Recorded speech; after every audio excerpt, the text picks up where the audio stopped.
नमस्कार दोस्तों, आज मैं बात करने वाला हूँ ऑक्सीमीटर को लेकर। ठीक है ना, कि आखिर ऑक्सीमीटर होता क्या है, किस तरीके से काम करता है, कहाँ पे आपको देखने को मिलेगा और कितने तक देखने को मिलेगा।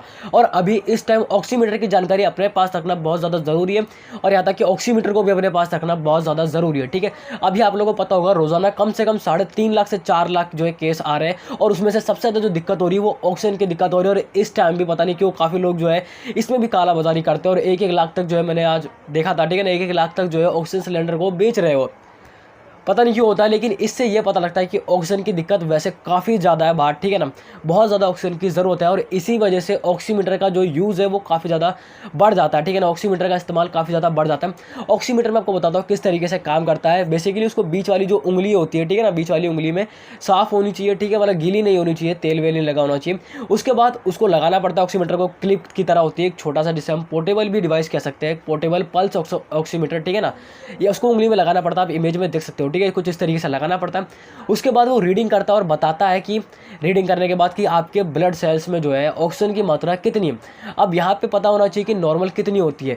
तो नॉर्मल जो एक ऑक्सीजन का लेवल होता है वो होता है 95 से 100 के बीच में, यानी कि 95 से 100 के बीच में। ठीक है, अगर 95 से कम है, 92-93, ठीक है, 92 93 या उससे कम है, जो कि नहीं होना चाहिए, तो काफ़ी ज़्यादा फिर दिक्कत वाली बात है। यानी कि फिर जो है देखना पड़ता है, डॉक्टर के पास जाके बात करनी पड़ती है और इस टाइम तो वैसे भी कोई ध्यान देता ही नहीं है। ठीक है ना, तो वो ना ही हो तो ज़्यादा बेहतर है। ठीक है, तो ऑक्सीमीटर का काम यही होता है कि आपके ब्लड सेल में ऑक्सीजन की मात्रा कितनी है वो, अगर मैं उदाहरण के तौर पे बताऊं, जैसे मान के चलो आपके 96 आता है, 96 आता है, यानी कि ब्लड सेल में जो है जो लाल रक्त कोशिका होती है, आरसीबी, उसमें जो है आरबीसी, शायद मैंने गलत बोल दिया।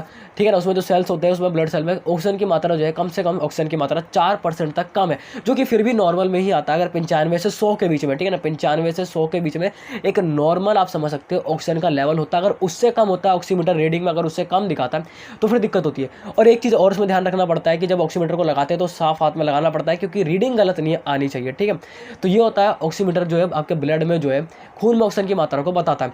अब बात करते हैं कि ऑक्सीजन की ये ऑक्सीमीटर कितने तक आपको देखने को मिल जाएगा, जो कि ये भी काफ़ी ज़्यादा ज़रूरी है और अभी काफ़ी ज़्यादा दिक्कत इसमें होती है।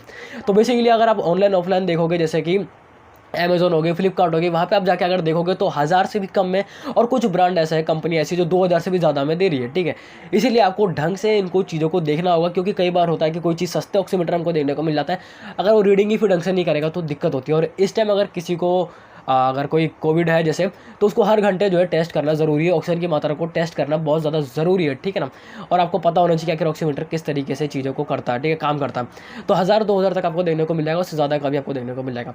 तो अमेजोन, फ्लिपकार्ट, यहाँ पे आपको देखने को मिल जाएगा। इसके अलावा और भी कुछ वेबसाइट होती है जहाँ पे आपको देखने को मिल जाएगा, जो फार्मेसी वेबसाइट्स होती है। ठीक है, जैसे नेटमेट्स हो गई, ठीक है, फार्मेसी और वेबसाइट हो गई, MG1, कुछ इस तरीके से जो वेबसाइट्स होती है, वहाँ पे भी आपको जो है ऑक्सीमीटर देखने को मिल जाएगा, जो होम डिलीवरी कर देते हैं। ठीक है ना, ऑक्सीमीटर की वहाँ पे भी आपको देखने को मिल जाएगा।